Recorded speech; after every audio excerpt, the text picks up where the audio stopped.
Quanto vale o meu escritório? Ou quanto vale a minha participação dentro do escritório do qual eu faço parte?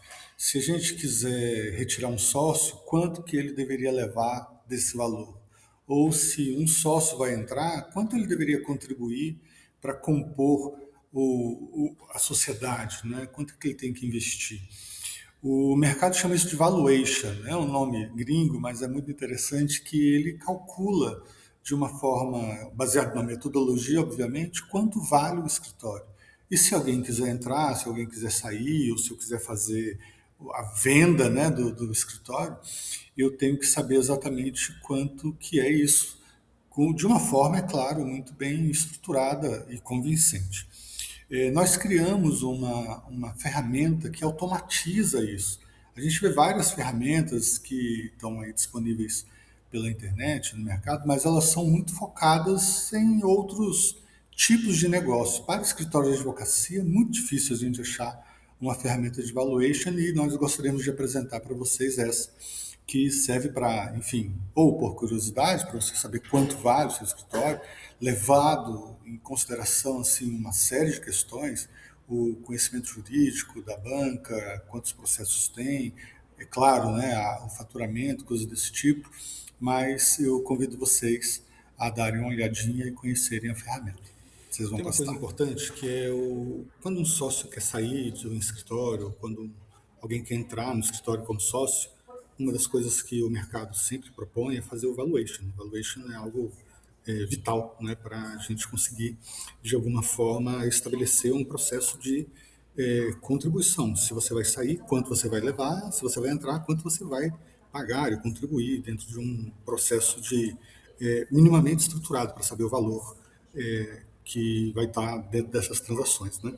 A gente preparou uma ferramenta que é muito bacana, chama Valuation Jurídico, que faz a projeção do valor do escritório baseado em alguns elementos que são muito comuns no mercado, só que agora endereçados para escritório de advocacia.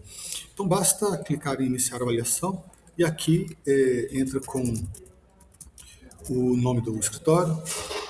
Vou colocar aqui apenas como a título de exemplo, né, obviamente. E aqui começa um pouco do racional. Quanto tempo o escritório tem?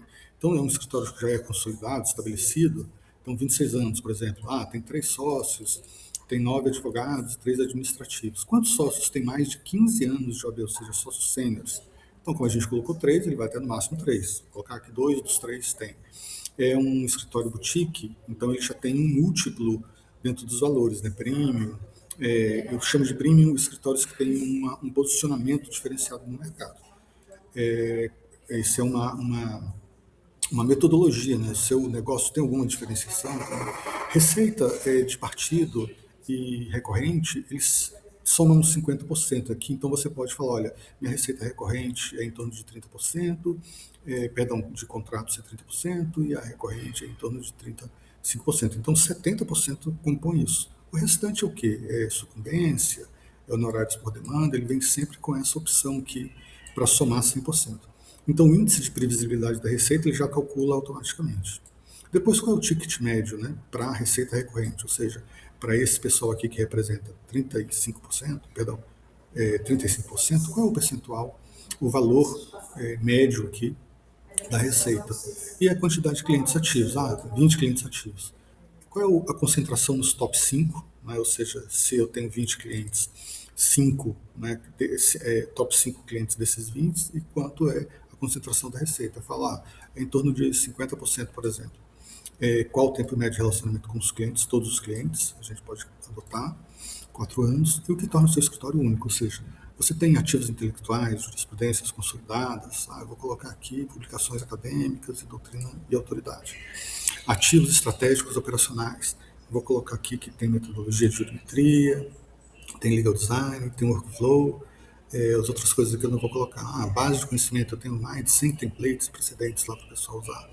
E ele vai aumentando o percentual de valuation, ele vai valorando a sua marca. Né?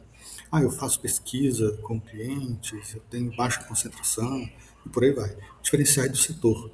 Eu tenho network político internacional institucional comprovado, marca não está registrada. Então, ele coloca aqui um conceito de estabelecer onde o escritório está. Então ele está na posição 45 de 100, por exemplo. E aí começa a entrar outras questões, que é, o seu escritório funciona sem você? Então você vai colocar ali, o escritório fecharia imediatamente sem minha presença, ou perderia 70% dos clientes, de 30% a 70%, ou os clientes ficariam com a marca independente. Por exemplo, vou colocar o nível 4.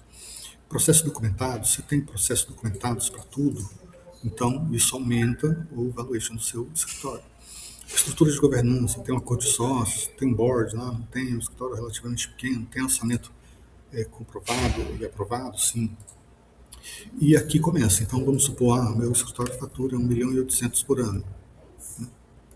Então se ele fatura 1.800.000 por ano, dentro daqueles parâmetros, eu já tenho um valuation estimado de 7 milhões. Esse escritório vale 7 milhões.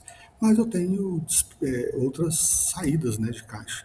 Então 85 mil, por exemplo, de impostos, folha de pagamento, vou colocar 540 mil, que eu pago para os advogados, aluguel, eu vou colocar 250 mil, tecnologia de sistemas, eu vou colocar que eu gasto 20 mil com isso, marketing 20 mil também, outras despesas, eu vou colocar 80 mil. E isso, ele vai compondo o resultado. O EBITDA, né, que é o resultado do escritório líquido, que antes dos impostos, ele vai fazer de acordo com essa estrutura. Então aqui tem que ser bem, como falo, preciso, né? Para o laboratório de sócios, por exemplo, eu vou falar, olha, esse ano foi 880 mil. Então ele fala, lucro líquido não deu lucro esse ano, mas o EBITDA é 805 mil.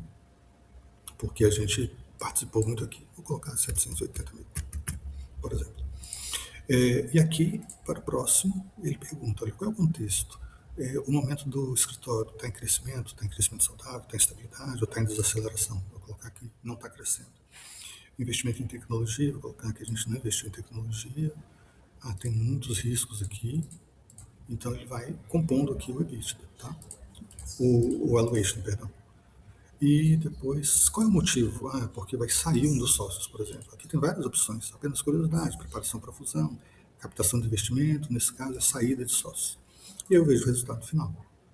Então ele vem aqui e fala, olha, num cenário pessimista, o seu escritório vale aproximadamente 2 milhões. Então se eu tenho X sócios e um vai sair, eu divido pela quantidade. Isso é o que a sociedade vê para mim. Num cenário realista, 3 milhões, e otimista, 4 milhões. É sempre bom ter cenários assim, né? Ele traduz isso aqui num gráfico e depois ele vem e coloca. De onde ele tirou esses números, né? Então, 850 mil múltiplo por 3,7, por causa daqueles critérios. Então, ele vai pegar o meu EBITDA e colocar isso numa linha para trazer futuro para o presente, né?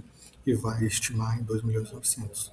Patrimônio líquido, aqui eu não falei que tinha, capital intelectual. Estoque de processos a gente esqueceu de colocar. Quantos processos tem? Eu posso voltar aqui e colocar aqui onde está o estoque dos processos aqui. Vou voltar. Estoque de processos. Fala que eu tenho 550 processos e eles valem 1.100.000. Então ele já muda aqui o valor estimado do valuation. Vou para o próximo, já está tudo preenchidinho aqui e ver resultado final. Então veja aqui, mudou um pouquinho. E aqui, estoque de processos, mais 1% no valuation. E aqui ele traz alguns benchmarks. Qual é o índice de transferibilidade? Eu quero transferir esse história para alguém de 100, de 95 de 100, 66 de 100, assim sucessivamente. E ao final,